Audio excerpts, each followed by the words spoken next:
In what has been called East Turkestan, or the Xinjiang province of China, depending on who you are, has been a point in the Western media for the past year or so. But what really goes on in the region? And why is there so much speculation over autonomy for the people there?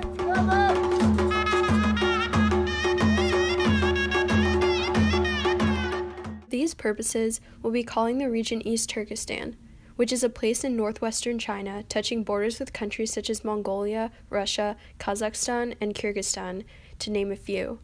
The region is extremely vast, spanning 1.6 million kilometers, and is the home of many raw materials which China has used to its benefit.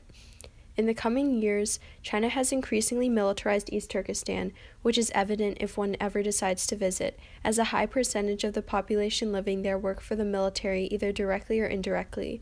Besides this, tensions have been slowly growing over the past few decades based on differences in culture, ethnicity, religion, and politics between the Han Chinese and the mostly Uyghur population of East Turkestan. The Uyghur ethnic group has a rich history dating back to the Silk Road, where their capital city of Kashgar was a major stop along the route. This city still stands in East Turkestan today. However, the Chinese government recently made major renovations to the city, which has left many people criticizing the government for erasing Uyghur culture in favor of modernization. The Uyghurs are majority Muslim, as opposed to the largely non-religious atmosphere of eastern China. These differences, paired with almost entirely Han Chinese representation in the Chinese government, has led to policies put in favor which discredit the Uyghur population. So where did these conflicts begin? What has the government been doing about them, and what plights are the Uyghurs and other ethnic groups in East Turkestan, such as the Tartars, facing? To understand these tensions, we have to go back at least half a century to the 1950s and 60s, where China increasingly began to utilize the natural resources of the Xinjiang province at the time.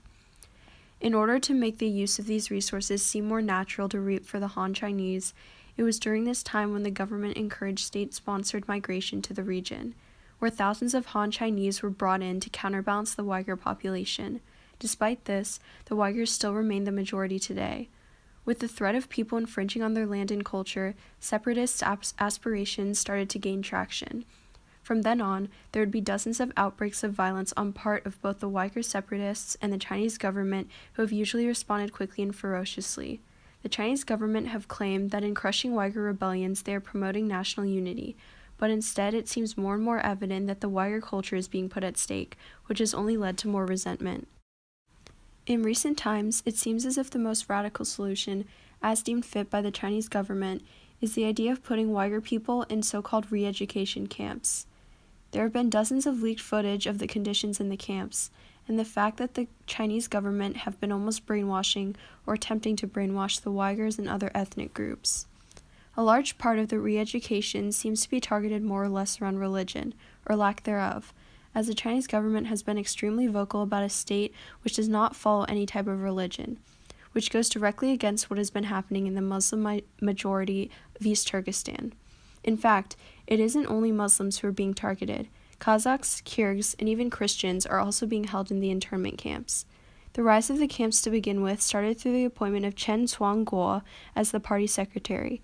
He has been known to favor harsh tactics in keeping the population aligned with the intentions of the state, and put in place the internment camps since 2016, where since the issue has gained attention in the media.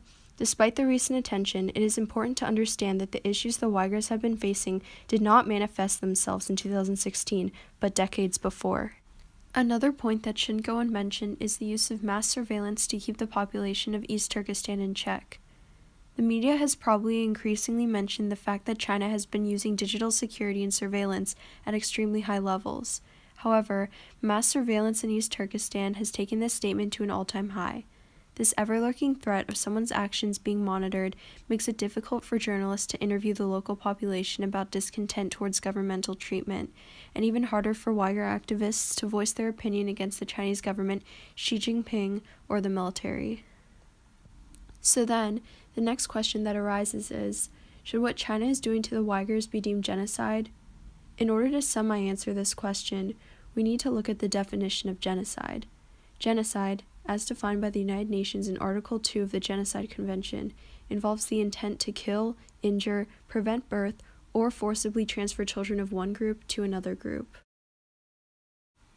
Although the actions of the Chinese government have been violent, there hasn't been any type of clear events put into place against the Uyghurs that fits into any of the 5 categories that the UN defines as genocide.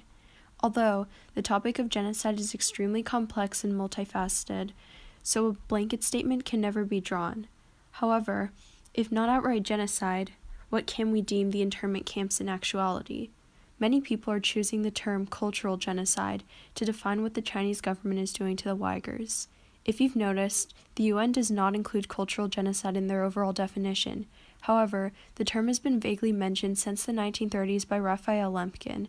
In broad terms, we can say that cultural genocide is the deliberate destruction of the cultural heritage of a people or nation for a myriad of reasons.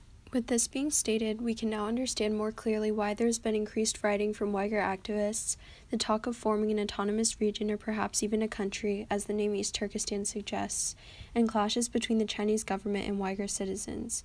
Despite increased media attention, it still seems like not much is being done to help those who are in the internment camps, or Uyghurs in general. In the future, under Xi Jinping's presidency, it seems likely that discrimination against the Uyghurs will continue. And as it does, it will always be important to be informed about the decisions that every political group is making in order to hold them responsible for any type of crimes. For now, Uyghurs continue to resist Han Chinese discrimination and disenfranchisement while attempting to save their culture.